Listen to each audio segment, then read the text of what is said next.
في معلومة رهيبة جدا عايزك تسمعها وتصلي على النبي. ما ينفعش ان انت تضرب اخوك، احنا كمسلمين، على الوجه.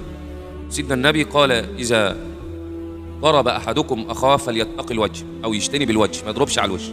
سيدنا النبي قال ليس منا من لطم الخدود وشق الجيوب، قطع هدومه يعني، ليس منا صلى الله عليه وسلم. فبلاش انك تعمل حاجه كده.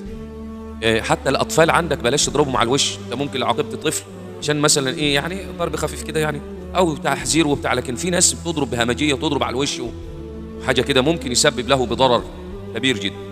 حبيت افيدكم بالمعلومه عشان تبقوا عارفين، اتق الوجه، اوعى تضرب اخيك في الوش، لان سيدنا النبي حذر من ذلك.